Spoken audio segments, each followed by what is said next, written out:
once again this evening. Jane is a graduate of our own UVM master's degree in historic preservation, and she's best known to us around here as the director of the museum, which she has been, I think, since 1995. And I noticed that she, I think with her usual sort of quiet humor, describes this Honor Vita as the job that she has as administered 10-building, 90-acre historic site with 3 part-time staff and 8 volunteers. And I thought, yes, that pretty much captures what you do. And recently, Rokeby has been involved in a massive long-term project, massive by Rokeby standards, which is small, and an effort to connect the very extremely well-documented historical record for Rokeby and the family that's lived there, the Robinsons, with the story of the Underground Railroad and the story of fugitive slaves. And so Jane is going to speak to us tonight about her work as she has gone about doing the research that's necessary for that, and also as she has shepherded a bunch of people into the effort to try to create an exhibit, a museum exhibit that will be at Rokeby, that will interpret the history of this part of Rokeby's story. So that's what she's going to talk to us about tonight. I'm very eager to hear about it.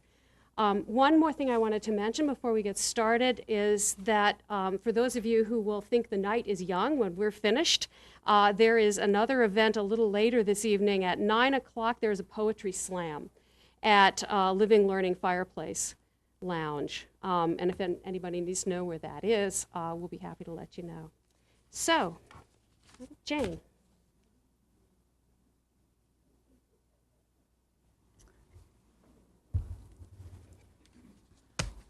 Thank you, Donna.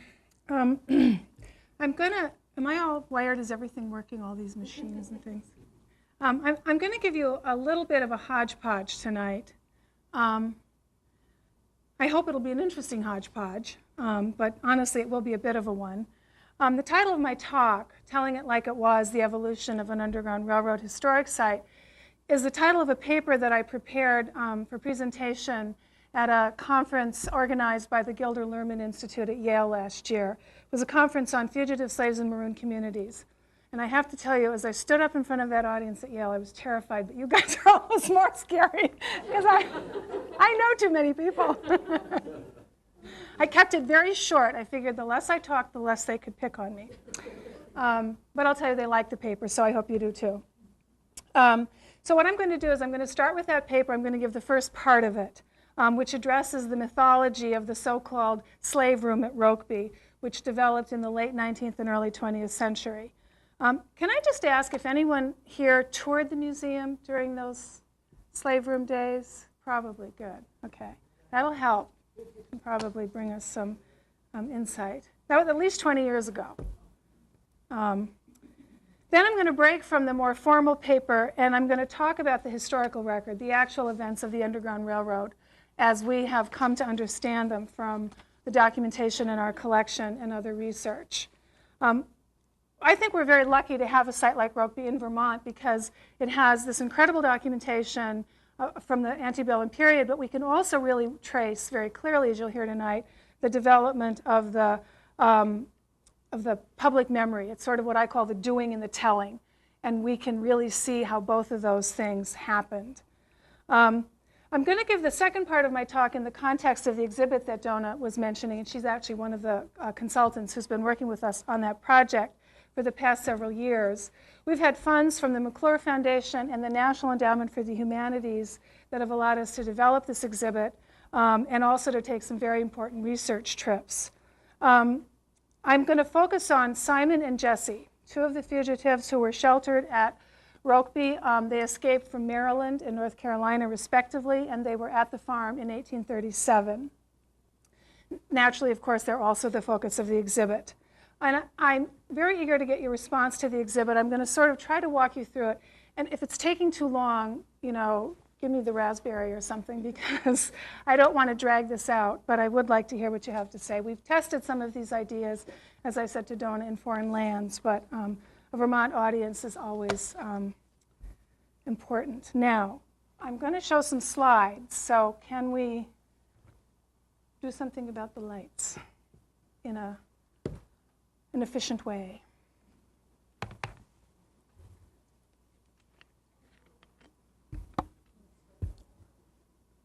let's turn it on. How about that?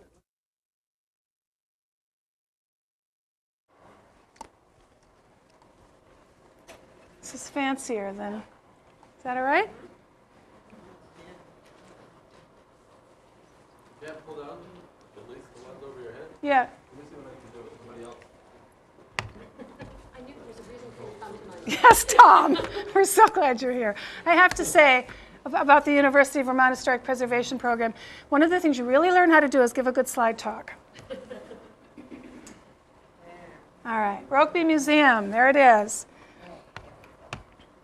Rokeby was designated as a National Historic Landmark, many of you probably know this, in 1997, specifically because of its Underground Railroad history. Today it's a 90-acre historic site, but from 1793 to 1961, it was home to the Robinsons, a remarkable Quaker family of farmers, abolitionists, artists, and authors. During the 1830s and 1840s, it was also home to numerous fugitives from slavery who were provided shelter and work.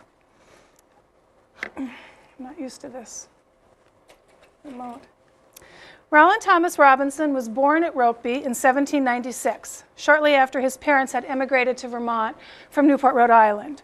He and his wife, Rachel Gilpin, were devout Quakers, religious perfectionists, and radical abolitionists. Rowland and Rachel believed that slavery was a sin, that it was to be opposed by every acceptable means, and they used quite a few. They were active in national and local anti-slavery societies. They boycotted slave-made goods. They operated an interracial school on their farm. And they offered work and shelter to enslaved African Americans who sought freedom in the North. Luckily for us, they were also a bunch of pack rats who saved virtually everything. Literally hundreds, literally thousands, I should say, of documents and letters and other documents span the generations. These documents tell us what the abolitionist Robinsons believed, how they put their beliefs into action, and how their efforts were remembered by their children, their grandchildren, and eventually by all of us. I want to begin with a particular document that was created decades after the Underground Railroad had ceased to operate. In 1896, Wilbur H. Siebert sent this questionnaire to the descendants of Rowland Thomas and Rachel Gilpin Robinson. Now, Siebert was a young professor of history at Ohio State University who used this it's really a rather novel, historians, am I correct? This is a rather novel means of gathering data for a book, for his magnum opus on the Underground Railroad, which he published in 1898. And I have brought, this is the Robinsons' copy. And I brought it because I wanted you to see just how magnum this opus was. It's quite a hefty volume. And it's annotated by the Robinsons, too, so it's a unique copy. The abolitionist Robinsons, however, had been dead for 20 years and more when Siebert sent this request, so he addressed it to their son, George. However, George Gilpin Robinson was also dead, having died 2 years earlier in 1894. Thus, the task of responding fell to Rowland and Rachel's youngest child, Rowland Evans Robinson, who was then 63 years old himself. Rowland Evans Robinson was a naturalist, artist, and author. Temperamentally, I think you could say the opposite of his parents, and he had little interest in their social causes. Nevertheless, he respected their dedication to principled action, and he took this opportunity to record their work very seriously. His lengthy reply was clear, thoughtful, and to the point. Now, he had been a child during the 1830s and 1840s, but his detailed recollections of those days ring true.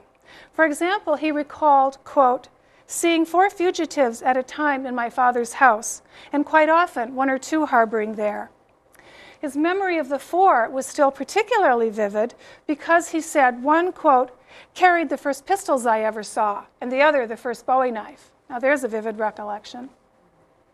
As you read this letter, Robinson's effort to remember and record his experience as clearly as possible is really palpable. It just comes off the page at you. And he said nothing in this letter of concealing fugitives at Rokeby or about the Rokeby slave room, and he mentioned that the fugitives often stayed for months at a time working on the farm. Now, Siebert was to return to this subject 40 years later for another book, this time focused specifically on the Underground Railroad in Vermont. And he contacted the Robinsons again in 1935. Now we are yet one more generation removed from the actual events. This request was answered by the abolitionist's grandson and namesake. His response was very brief, much briefer than his father's, but it included an important piece of information in the last line. It says, "You can get the book Out of Bondage at your local library."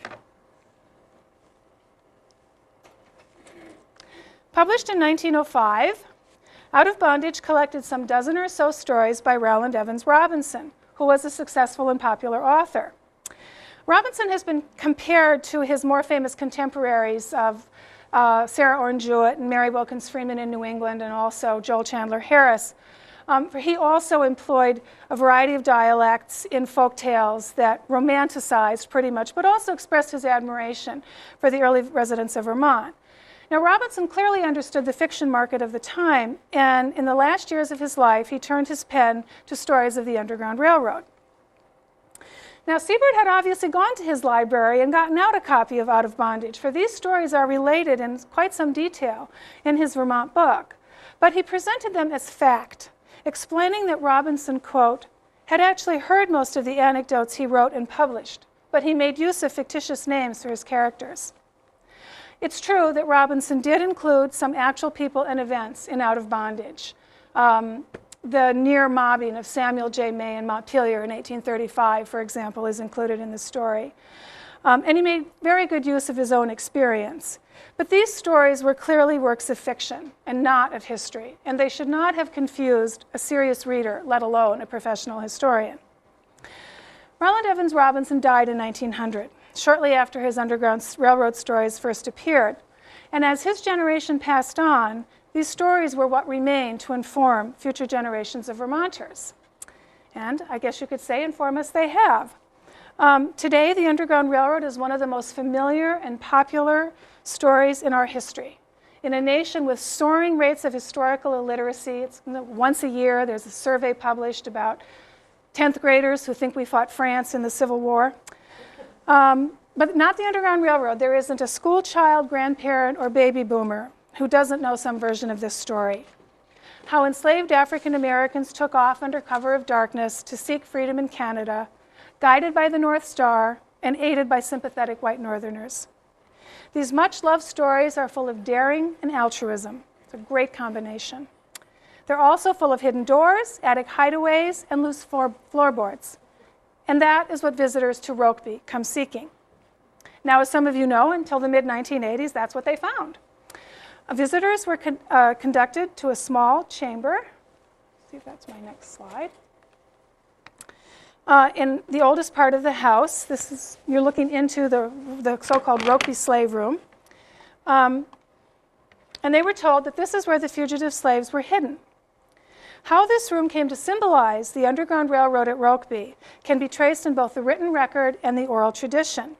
And it originated, of course, with the stories of Rowland Evans Robinson.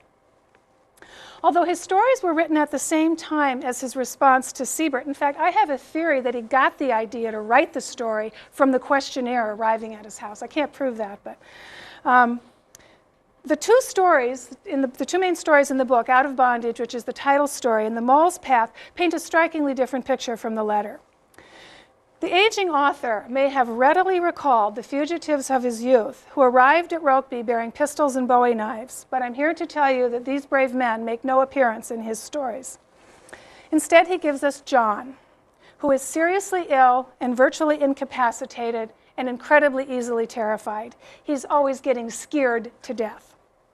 And whose main contribution to the plot is to cough at the most inopportune moments.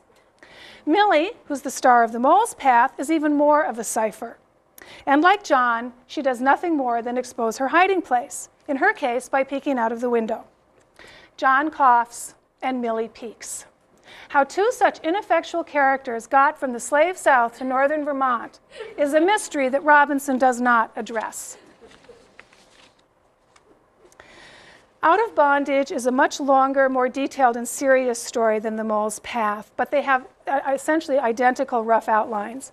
A fugitive from slavery is in hiding with a Quaker family. It's about to be discovered. Insurmountable circumstances force the friends to depend on someone outside their usual circle for aid at this critical moment. someone, quote, not in sympathy with the cause, and therefore not entirely trustworthy.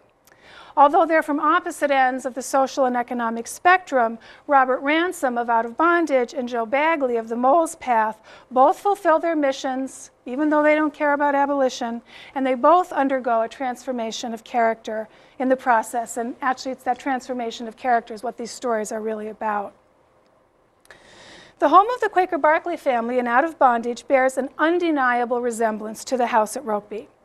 Robinson clearly took specific features like the poles, if you've been in the kitchen, the poles suspended from the iron hooks in the ceiling, as well as some pretty generic ones like an open hearth from his own home.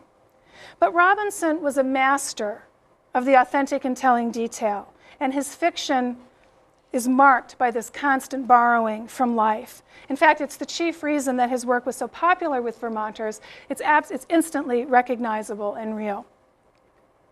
His description of the two chambers, one housing John, the runaway slave, and the other the sleeping quarters of Jerome, the traitorous hired man, is also based on the house at Rokeby.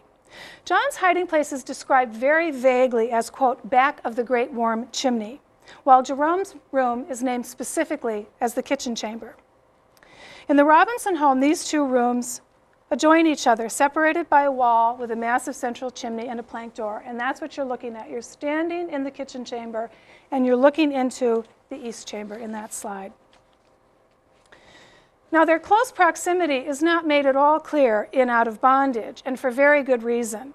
It would have made absolutely no sense at all to put John, in the context of the story, to put John, who was ill and had a totally uncontrollable cough, into a room so near the so-called, quote, snaky-eyed Canuck that no one dared trust with the secret. And I will just tell you, if you want to know the real prejudice in this story, it's against the French Canadians. About that, there is no contest. The East Chamber as slave room appeared next in a 1921 biographical sketch of Rowland Evans Robinson, written by his daughter Mary, that was published in the centennial edition of Out of Bondage in 1936. She says, quote, "The Robinson home was a station, and there is a room in it, the East Chamber, which was often called the slave room. It is not a hidden room, but the doorway is inconspicuous and at the far end of another bedroom. This description is fairly accurate, except for the characterization of the doorway as inconspicuous." Come on.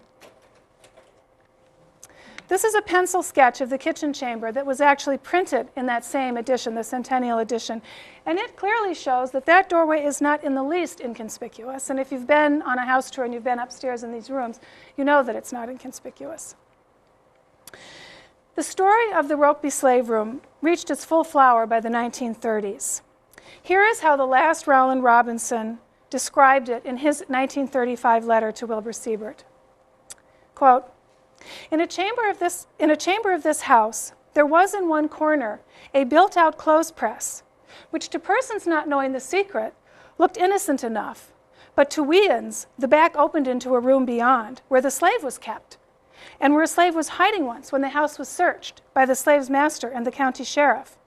After they had gone, the slave told grandfather, "I sure thought I was cotched." Never a chance to miss that dialect. This is the story that visitors to Rokeby were told after it became a museum in the early 1960s. Although embellished even further, this version at least recognized that it would have been necessary to obscure this doorway to the doorway to the East Chamber. Still, it retains an aura of absurdity. The notion that blocking that door with a clothes press could make the room beyond disappear, a room that occupies fully 1/3 of the second floor area and has two windows and a dormer, no less, represents the triumph of wishful thinking over reason. Okay, so that is how we all got, those of you who have toured the house in those days, the story of the so-called slave room at Rokeby. That's where it all came from. So we've seen what the popular ideas about the Underground Railroad were, what they came from. What about the historical record? Probably the most valuable collection at Rokeby Museum is the family's correspondence, which spans nearly 300 years and includes between 10 and 15,000 letters. Every time I say that, I think I must be wrong, but I believe that's the total. virtually all of the letters sent to Rowland and Rachel during the antebellum years, perhaps not exclusively, but there's barely a letter that doesn't have something about slavery and abolition and the need to take action and all of these very pressing issues. Approximately 10 of those letters describe fugitives from slavery in some detail, and the most substantive of these letters relate to Simon and Jesse. Taken as a group, these letters make two things crystal clear. One, Vermont was a safe haven for fugitives from slavery. And second, they needed work almost as much as they needed safety. Rokeby, at the time, and we're talking about 1837 in particular, was one of the largest and most prosperous sheep farms in the Champlain Valley. And they could almost always use an extra hand. I think all but one of the fugitives documented in our correspondence were being sent by friends of the Robinsons to Rokeby specifically to work on the farm. These letters really came to light and began to be explored in the mid-1980s and immediately had a transforming effect on our interpretation of the site. The house tours, school programs, publications, you name it, everything had to get changed. And today the Underground Railroad is very popular. There's a very large audience of people who are really eager to hear this story, and they really want to go to the places where these events took place. So our problem is that we desperately need a way to tell this story without having to send every single person on a house tour, which is time-consuming for the public and time-consuming for us. Thus, the exhibit that Donna mentioned. Our goals, and this is going to be a permanent exhibit, our goals in this exhibit are first to bring the brave men and women who risked everything in a run for freedom back to the center of the stage. So much Underground Railroad literature focuses on their white helpers, as we saw in the Robinson stories, and portray them as heroes, which they were. I don't mean to say that they weren't heroes, but they're really the supporting heroes. They're the supporting cast. And we want to put the spotlight back where it belongs. That's very difficult to do, as you'll see, because so many Americans of color are fugitives from the historical record, just as they were fugitives from slavery. And I have to tell you, the temptation to just tell the white story and over and over and over again is hard, because you can find it. Second, we want to bring the actors in this story to life. The antebellum was it's a very interesting period, but there were a lot of big concepts, and I think it's hard for modern people to fully understand it. The importance of religious beliefs, individual courage, self-determination, moral decision-making, national conflict, the extreme national conflict. So we want to make the story accessible and draw people in by telling it in a very personal way, which we can do, and which we know from the house tours. Our house tours is very effective. But we don't want to leave people with that. We don't want them to think, oh, it was just these Robinsons, these oddballs up in Vermont. We want to connect these personal stories. We really want to use it as a gateway to understanding the larger context of slavery, what was going on in Vermont at the time, the North and the South, the national abolitionist movement, and all of the events that culminated ultimately in the Civil War. Now, I am going to switch technologies here.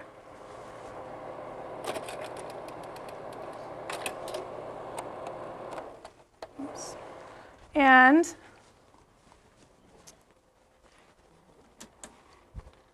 take a drink of water because I'm losing my voice.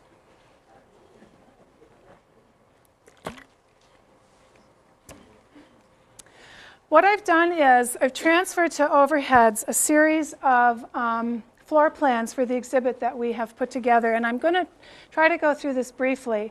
I don't want to bore you with looking at these pictures, and there's a lot of the small lettering around. I'm just going to skip. I'm going to try to give you the main flow. This exhibit is going to be about 2,500 square feet, and it's what I'm not sure this is a technical term, but we've called it a guided path exhibit. One of the really hard things about putting this exhibit together is that, and we have this problem generally, the Underground Railroad is not an artifact-rich part of our history. When you think of an exhibit, you think of objects, you think of things and cases and arranging things around. Well, we don't really have many things. We do have a lot of documents, but we were determined not to put up what is commonly called a book on the wall. If we're going to give you a book, you get to sit down and read it. You don't have to stand up and do it. So I knew all of these things going in, and I knew that we were going to have to come up with something really creative. I just didn't have a clue how to do it. Fortunately, we were able to hire, thanks to the funding that we've had, a wonderful exhibit development firm, and they came up with some terrific ideas. But it's a guided path. You don't walk into a large room and see, things hanging on the wall over there and a case over there and a big piece of furniture, and you choose where you want to go. For large parts of it, you follow along a pathway.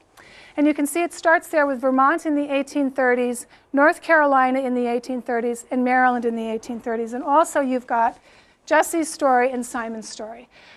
We originally thought we would start with Simon in Maryland. Simon escaped because he had been sold south. And if you've read much, you know that that was the number one fear for most enslaved people, that they were going to be sold away from everything they knew. Well, it happened to Simon. So he figured, if I'm not going to be here, I might as well go north. So he did. But when we tested these ideas, people got confused. They thought, well, I'm in Vermont. Why is the first thing Maryland? So we decided we would set the scene with 3 snapshots: Vermont in the 1830s, North Carolina, and Maryland, and then some detail about who Simon and Jesse were and what their role is in this whole story.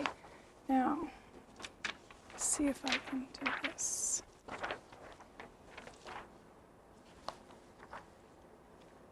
Is that? What do I do? Somebody help me. No? There, that was right. Wasn't that right? Yeah. I've never done this before. I know this is old, but to me this is new. All right, so you'll be coming from here, the part that we just saw. And this whole section, this windy, twisty thing, you see the words Journey to Pennsylvania? This is really almost going to be like a stage set. It's going to have trees, and it's going to be Simon's journey as he makes his way to Vermont.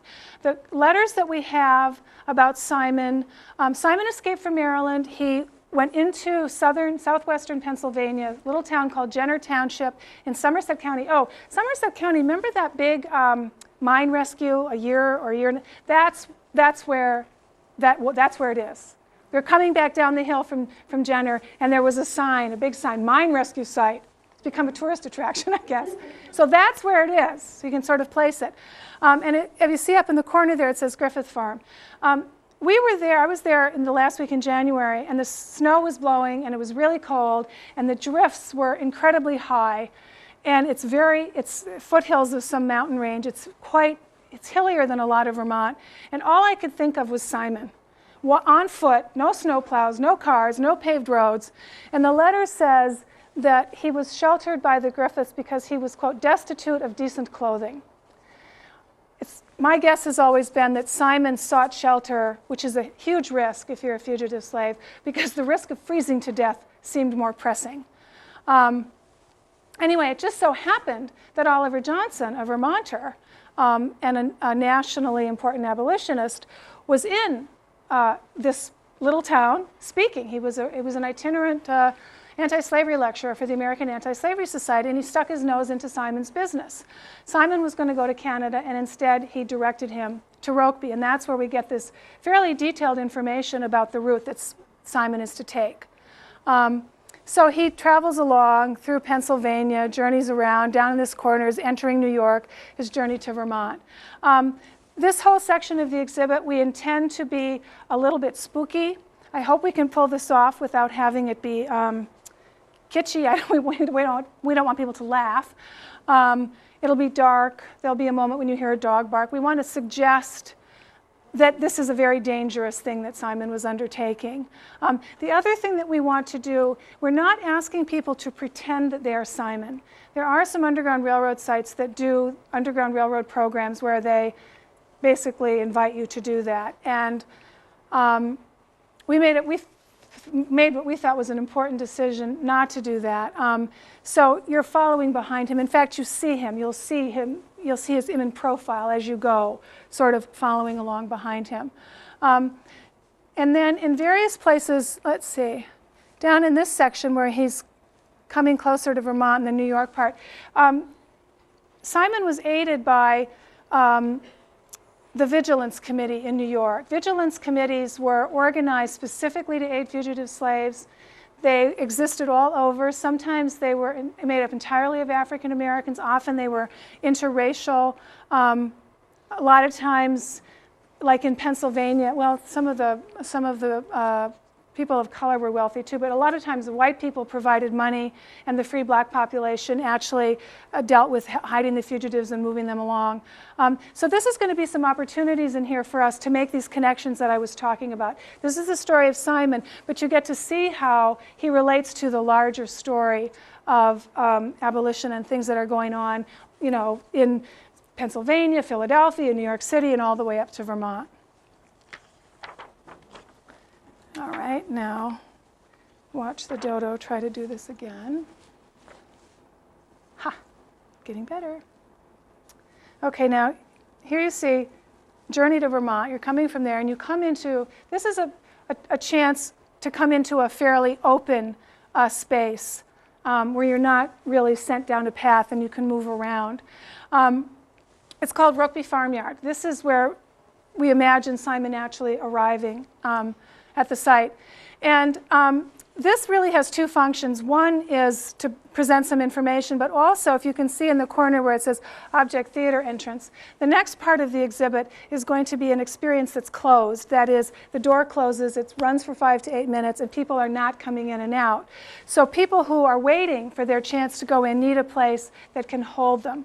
And we originally talked about this being very much about the farm, work on the farm, but I just listened to or watched the video of Ray Zerblis' talk here last year, and I've been thinking that what we really should do with this space is talk a lot more about conditions for blacks in Vermont in the 19th century, farmer conditions. I remember him talking about Moses Roper walking along, getting jobs and getting cheated out of his wages. And Kari Winter's book about Jeffrey Brace is going to be coming out, and he was cheated out of his land. And so, you know, Simon has done an amazing thing. He's gotten himself to Vermont and he's freed himself, but he's not necessarily in nirvana here. He's got some other issues to deal with. And I think we need to inject some of that sort of more social and economic tenor of the state into this section.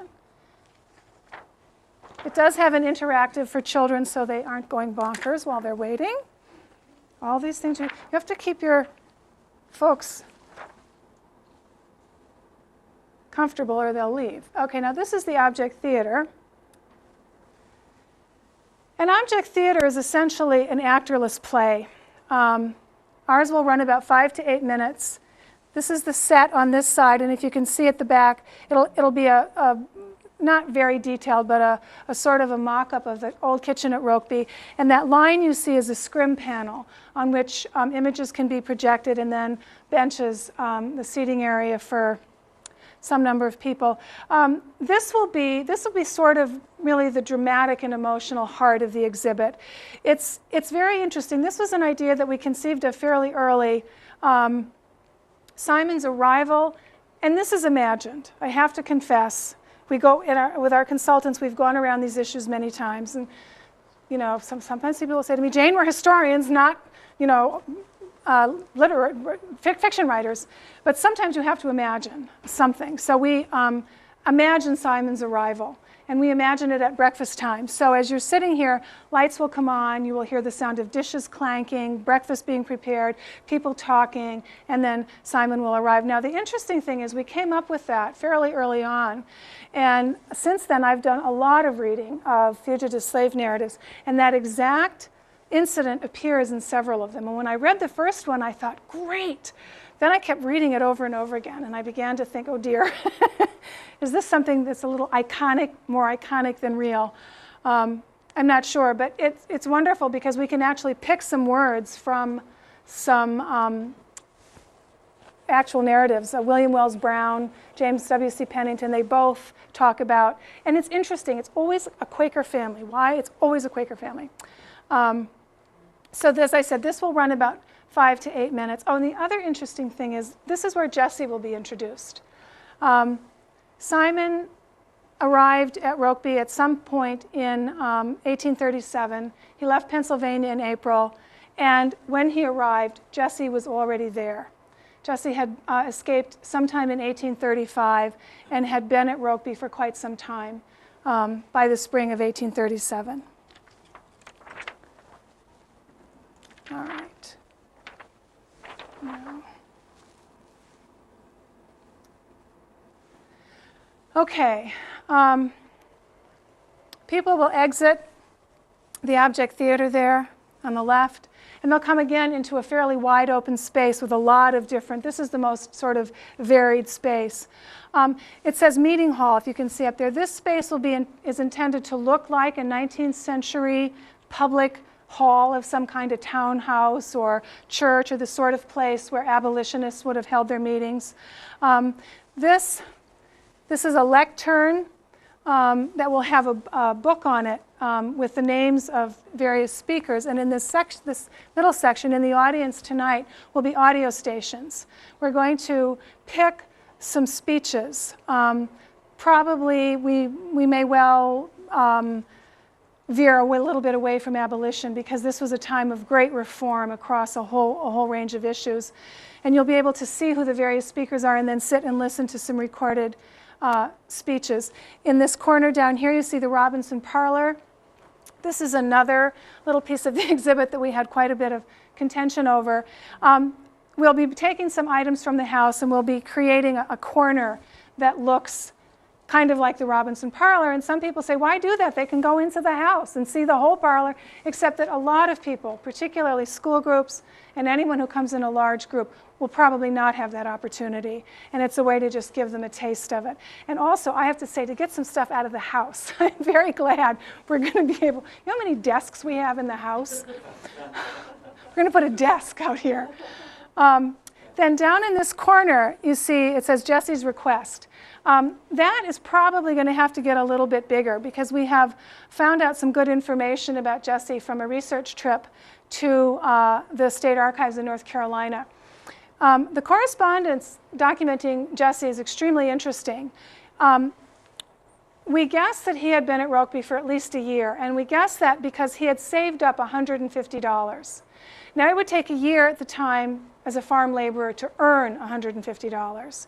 So to actually save $150 should take even a little longer. And we know this because Jesse wanted to buy a freedom paper. My assumption is that Jesse was planning to move on.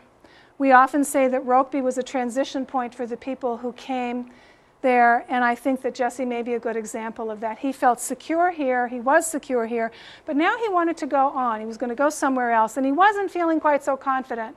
And he thought if he had a freedom paper, no one could challenge him, no one could grab him and send him back south. So Rowland Thomas Robinson writes to the man from whom Jesse escaped, Ephraim Elliott, and they have this exchange, 2 letters back and forth.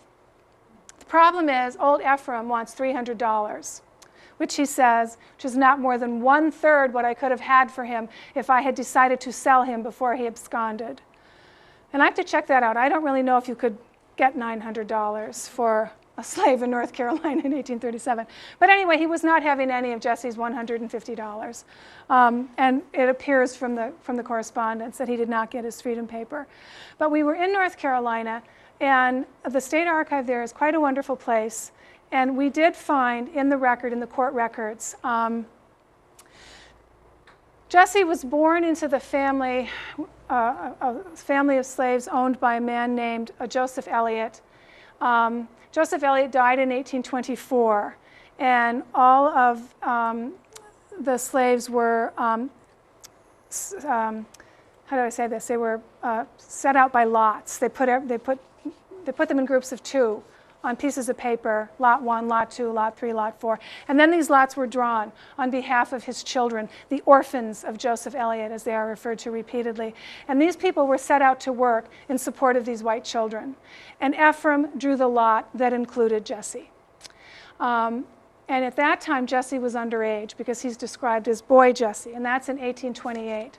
Then in 1831, and there's an annual accounting of these people, in 1831 he's described as man Jesse. In 1831, Ephraim comes of age, and he appears in the county tax records for the first time. And in addition to his land, he has 1 black pole. That would be Jesse. He has that black pole every year until 1835. In 1836, he has no more black pole. Jesse has left, and by 1837, he's up here in Vermont. We actually, I know that sounds like not very much, but it took 2 of us a week going through a lot of papers. And one of the things we did not go through were the very extensive court records. The North Carolina State Archives has been taking in and cataloging and conserving county records since the 1920s. And the part of the state that Jesse is from was settled in the 1660s. So I can tell you there is a lot of paper to go through.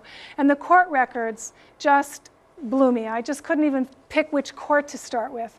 But this estate was contested. So I know I'm going to find more information about the Elliott home and the kind of work that they did, and it's going to give us a much clearer idea of what Jesse's life in slavery was like.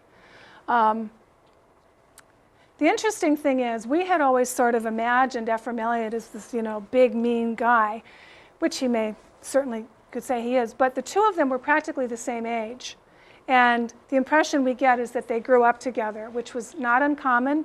Black and white children, enslaved and free, would grow up together, and then at a certain point, the little white children would be taught how to treat their little enslaved former friends. So that may have been the dynamic there between Jesse and Ephraim.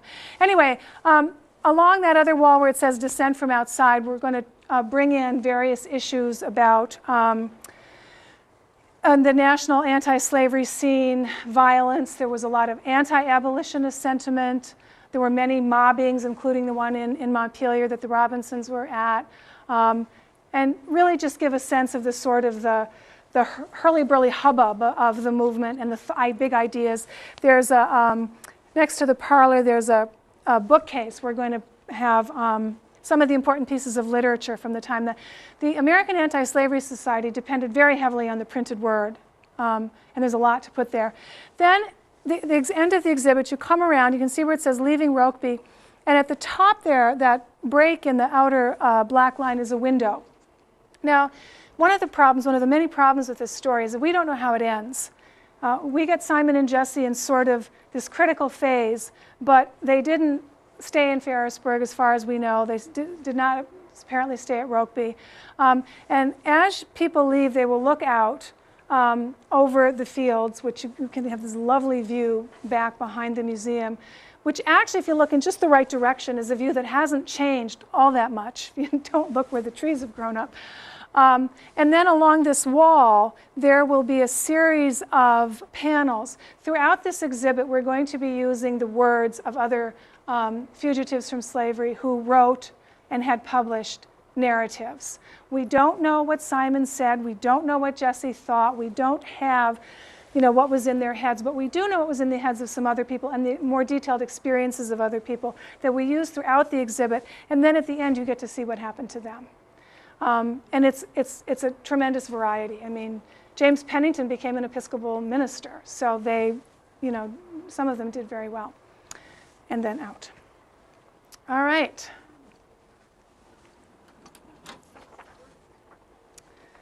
Okay. Now it's your turn. I'm sure Jane would be willing to take questions. Or hear responses, or Comments. no tomatoes, please. Do we know what happened to any of the slaves that stayed? I don't think so. Well, actually, I tell a lie. Charles Nelson. Charles Nelson was a teenager traveling with a honeymooning couple from Vicksburg. They were on the northern tour. Saratoga.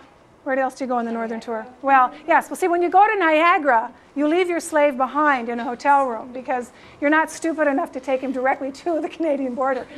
And a man named Mason Anthony, who I'm convinced has to be a relative of Susan B. Anthony's, although I haven't been able to make that connection yet, put Charles in a wagon and drove him to Rokeby.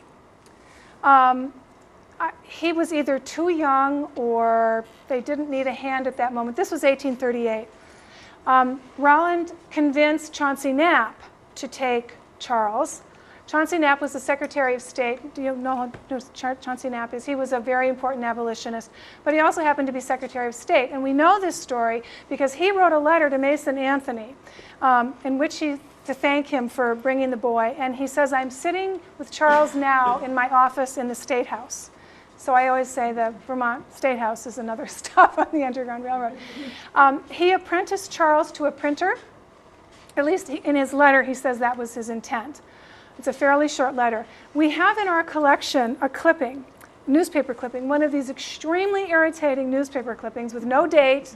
It says Gazette and Standard. I don't even know where the Gazette and Standard was published. And it's signed CK. And it's Chauncey Knapp telling this whole story in some detail. Now, I had been familiar with that clipping and didn't know if I should believe it, because you really, if you know, you really can't believe everything you read in a 19th century newspaper. And then I got it together with the letter, and I realized that this actually was a true story.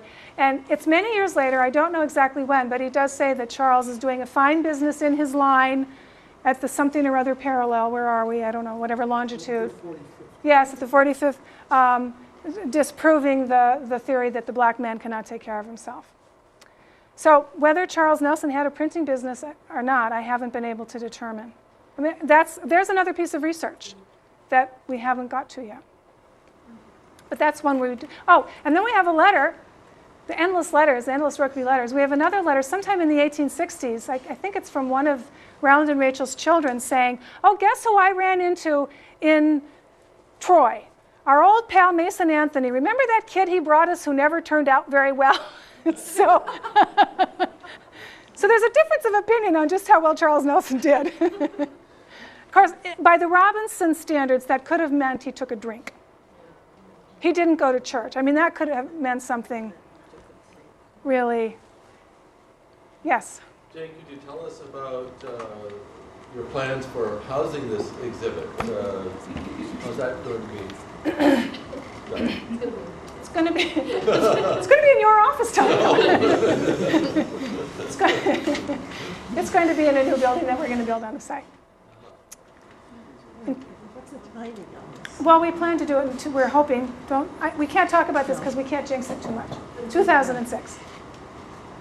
We have a lot of work to do between now and then. Well, we have done a lot. We have. I mean, this was the fun part. But now we have to do the hard part, raising the money. I can tell you that we're fairly confident. We got an NEH planning grant for this first phase, and our decision to seek that funding was as much strategic as it was that we needed the money, because you never get, well, I shouldn't never say never, but it's almost impossible to get implementation money, fabrication money from the NEH if that's the first time they ever heard of you. They want to know why you haven't come to them earlier. So we went to them earlier, and we did terrific. I mean, I just don't know. Well, and now I'm sort of starting to understand how it happened, but our proposal was the winner of that panel. Every panel considers, you know, between 15 and 20 or so proposals, and we were like the star of the panel and got the money, and the NEH loves the story, and they love the site, and they love what we've done with it, so we're very confident. And they'll give you half the money it costs to build an exhibit like that. And actually 60%. It's gone up a little. So we have all this fundraising to do, but we have some time to do it. What year was the last runaway slave? Well, there's a letter in 1844 about, now also keep in mind that every fugitive who came to Rokeby was not necessarily documented in correspondence. The Robinsons had a wide circle of abolitionist friends, so there is a fair amount of this, but certainly some people must have just found their way. In 1844, there's a PS, and this is another one of these really intriguing stories that I have not been able to track down. Apparently there were a group of slaves who escaped on a whaleboat, and they were pursued by a naval war vessel. And this is in a PS that Rachel Robinson is writing to an absent family member, and as you can imagine, she is just livid about noble work. She goes on about this horrible thing. And there are two people from this group who are so uncomfortable that they'll stay one night and no longer. And you can tell from her tone that she's very surprised they aren't able to convince these people to just relax and stay for a day and calm down. But they want to get to Canada. They're not messing around. And she describes it as though it was a well-known incident. And, you know, if a Navy war vessel was chasing some fugitive slaves in a whaleboat, you'd think that would hit some newspapers. I don't know where it took place. She doesn't say. So I haven't been able to track that one down. Then the latest letter, which is a very questionable one, and we go back and forth on this one, is from 1851. And it's written from Montreal, from a man named James Temple, who's writing to Rowland Thomas's father, Thomas Robinson, effusively grateful for the assistance he received at the Robinson home, and in particular thanking Thomas for some eyeglasses. Thomas's wife Jemima had died, and Thomas gave James these eyeglasses, which allowed him to do his job, which was, he was a shoemaker, which may explain why he went to Montreal. If you had a trade of that sort, you were probably not going to stay at a sheep farm for very long, because you don't really need a shoemaker on a sheep farm. And the letter, and the last line of the letter is, "Remember me to your colored folks." That's it. He doesn't say he was enslaved. He doesn't say he escaped from the South. He just is effusively grateful. He was at Rokeby. He got some help. He's now in Montreal. Remember me to your colored folks. What do you think? Have you looked into the 1840-1850 census records, and do those shed any light at all? There's nothing recorded at that, as far as having There's no what?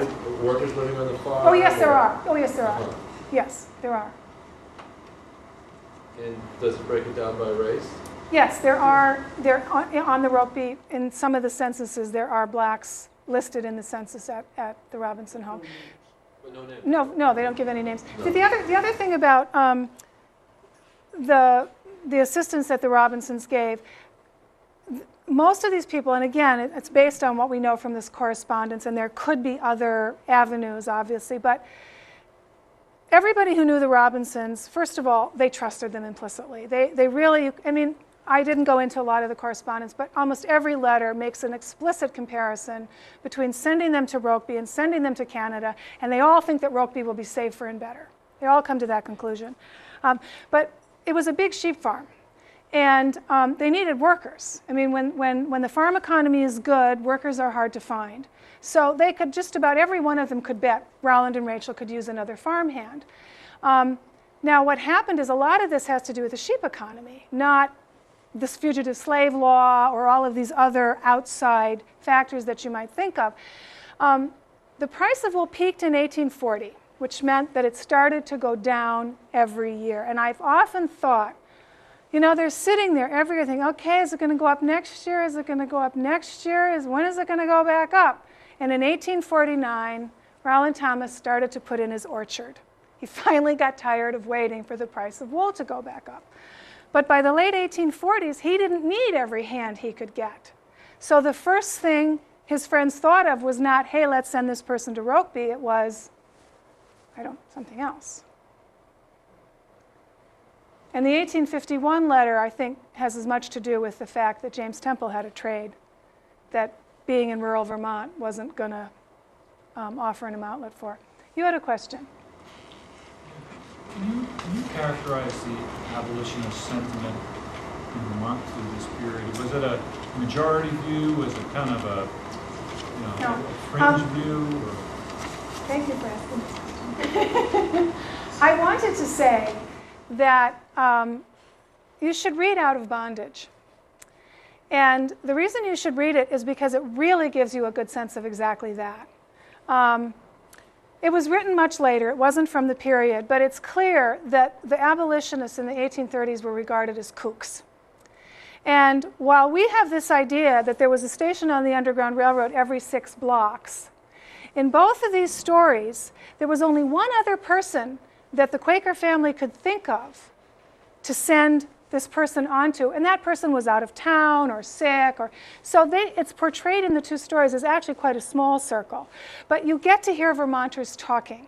Out of Bondage begins with a stagecoach coming into town with a Southerner on it and a few other people, and they go into a tavern, and there's this general conversation that kind of sets the tone and gets you going on the story. And you get to hear this range of views. You get to hear Hyle James, who with the snaky-eyed Canuck is the Judas of the story and prepared to sell this guy back. And he's not liked. He comes in for quite a bit of criticism from the other folks in the tavern. Somebody's reading, some reform newspaper in a corner, and then Robert Ransom, who's the star of this story, he's actually kind of like Rowland Evans Robinson. He's the son of a wealthy farmer. He comes in and gives a pretty middling, reasonable line. But the one guy says, selling other people kind of goes against my grain. And I think that's about what you could expect from the average Vermonter of the time. Selling people kind of goes against my grain, would be. But I think that's one of the most valuable things you get out of those stories, is that sense of, we liked, somebody once said, now that we're all abolitionists. In the 1830s, by a long shot, everybody was not an abolitionist. And I got a very good sense of that. I was in Pennsylvania. I should tell you, we've been looking for a runaway notice for Simon. The letter says there was a $200 reward out. And if there was a $200 reward, there had to be a notice. You don't offer a $200 reward and then not tell anybody. And it's not in the Maryland papers. And I couldn't find it in the Pennsylvania papers, but in those Pennsylvania papers, I also got this good sense. I was reading 1836 and 1837, and that was the year that the American Anti-Slavery Society sort of took a turn. They had been sending out just vast quantities, spewing out vast quantities of literature. And the post office was giving them a hard time, so they decided to send out people. And they had what they called the 70. Theodore Weld trained this. I don't think there actually were 70, but that's biblical. They sent out all these speakers, and they were in Pennsylvania. And you can see in the newspapers that they were causing a ruckus. If nobody came into town and raised the issue, nobody was going to talk about it. But somebody comes in and talks about it, and by God, everybody suddenly has an opinion. And you could clearly see there was the pro and the anti-paper. The governor of Pennsylvania made a public statement in favor of anti-slavery, which got people all fired up. So it was very, it was a lot was going on. There was a lot of roiling and discontent, and it wasn't clear exactly how this was going to work out. Did you find it required that leading figures in Vermont have a position one way or the other? Did the what? Did the environment require that leading Vermont figures have an opinion, a public opinion? I don't think so. Did it? Are you talking about the 1830s? Yeah. Yeah. No. 30s, 40s, 50s. No, No. you wouldn't stick your neck out. No. In 1830, You'd be expecting a mob. right. If you Spoke out. Spoke out against slavery in the 1830s. I can tell you two incidents. In 1835, Samuel J. May, who was a Unitarian minister from Boston and a national abolitionist, was on a speaking tour and was supposed to speak in Montpelier, and he was mobbed. He was prevented from speaking. Is that because people were concerned about potential impact on the country as a whole, or just personally supported slavery? I don't think they supported slavery. I think that they didn't like troublemakers. Remember outside agitators from the anti-war movement? These were outside. He was an outside agitator. Anarchists.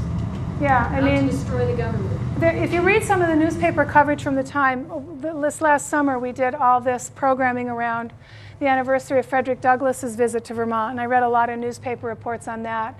And some of them, I wish I'd memorized some of them. I mean, a lot of people thought these abolitionists were going to destroy the country. They're going to rip it apart. They're going to, no union with slaveholders. They were calling for secession. They were extreme. William Lloyd Garrison was dedicated to the most harsh language. People didn't like it. Nobody likes a troublemaker.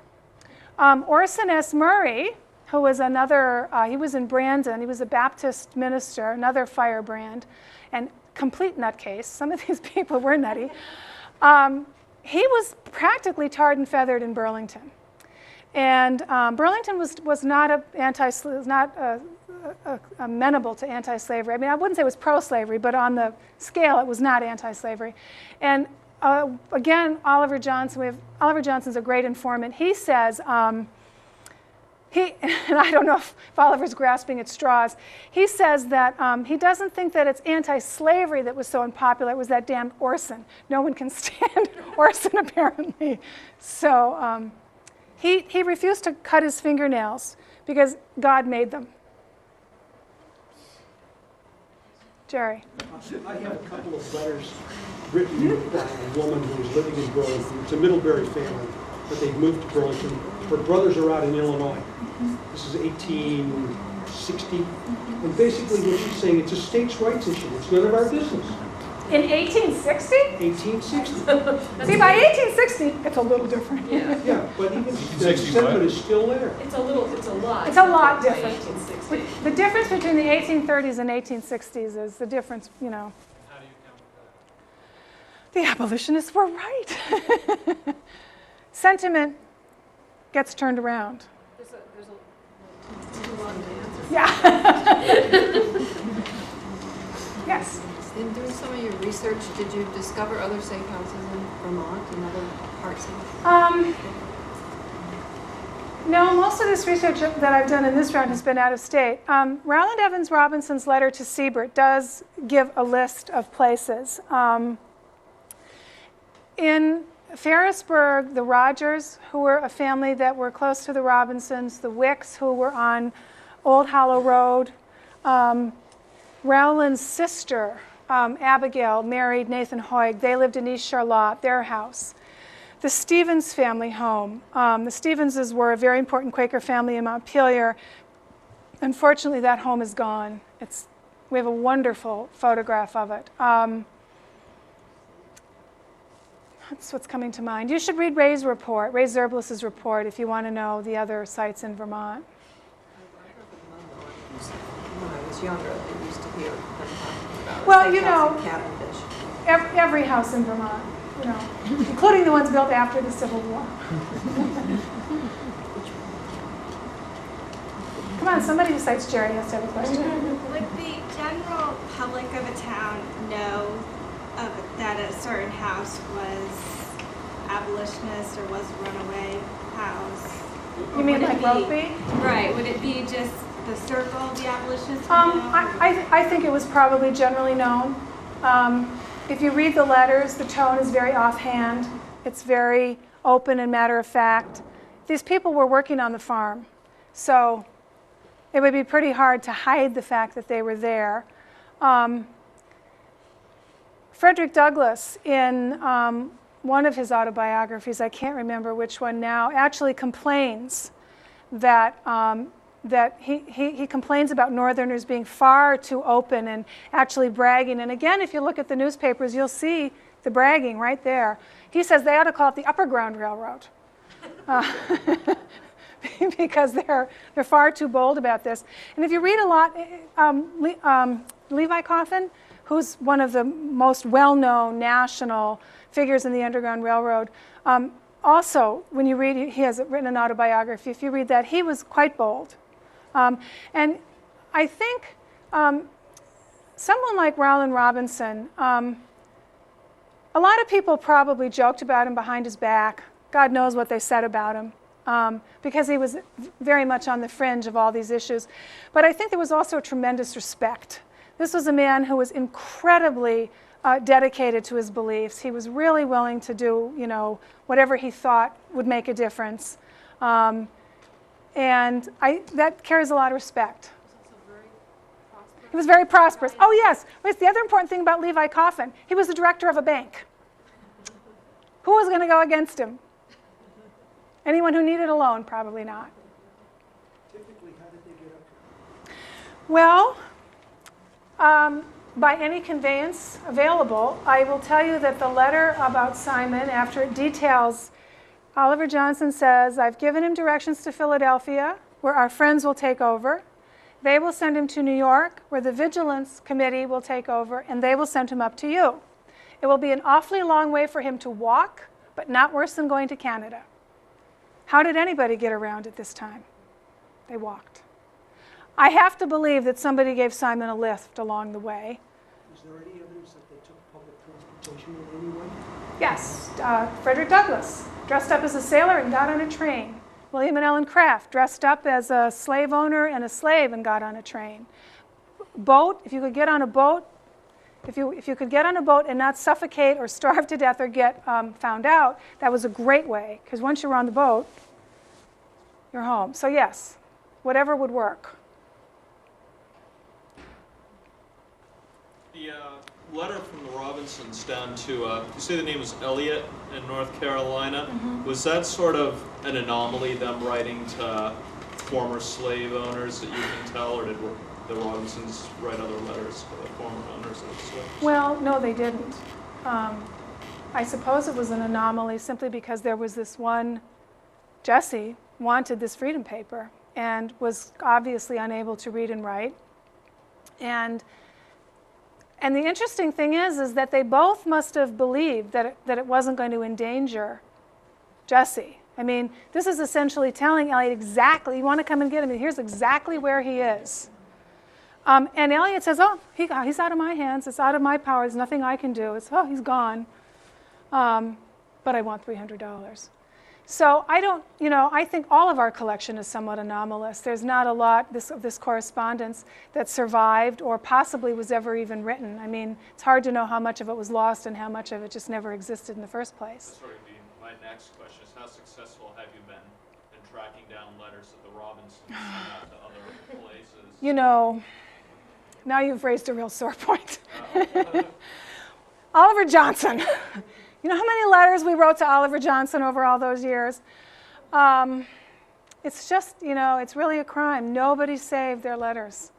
Everybody complains that Rowland was a very bad letter writer. He never wrote enough, but he did answer all these letters. And Oliver Johnson essentially worked his entire adult life from the early 1830s until the end of the Civil War for the American Anti-Slavery Society, and all of those letters are at the Boston Public Library. And in those early years, there are very few letters at all from the 1830s. And I think, I've tried to think, was Oliver thinking to himself, these are not official correspondence, these are my personal friends, so I don't need to save these? Or was he just not thinking to save them at all? I mean, they didn't, they were crusaders, but I don't know if they began understanding the great thing they were engaged in, so they weren't recording their actions. The Burleys, Charles Burley, who was another national abolitionist, was in Vermont for a while, and the Robinsons got together with the Burleys. They wanted them to come. They must have been great friends. They wanted him to live in Ferrisburg. They wanted him to get this job editing a newspaper. A lot was going on. No, Burley correspondence, no letters from Robinson. I just don't find them. There's one letter from Anne King, who lived with the Robinsons, Rowland and Rachel, at the Boston Public Library. That is a fabulous letter, but that's just one. So, I don't know what these folks were doing with his letters, but, and William Lloyd Garrison, one of the letters in his published volume, he is sending a letter from Rachel to a friend as an exemplar of boycotting slave-made goods, but that letter isn't in the collection. Rachel's letter isn't there. So, no, it's been very frustrating, very frustrating. I was going to go on at one point about trying to find Simon has just been, we haven't been able, we don't know where he lived in Maryland. We can get some idea of the kind of work that he did. And I have been able to find out a fair amount about William C. Griffith, and who was the man who sheltered him in Pennsylvania. And the temptation to just start telling that white story is just overwhelming because you can find it. And we keep saying that we want to focus on Simon and Jesse, but did anybody see the Nat Turner, they called it a documentary on public television last week. It was really interesting, all the different uses that history has made of the Nat Turner story. And Henry Louis Gates Jr. at one point says, there is no Nat Turner. There is no historical Nat Turner to go back there and get. And I thought, yes, I know. I mean, Simon isn't there. We're probably never going to find him. Hard. Well, for one thing, we don't even know his last name, so that doesn't help. Okay, thank you. Thank you, Jane.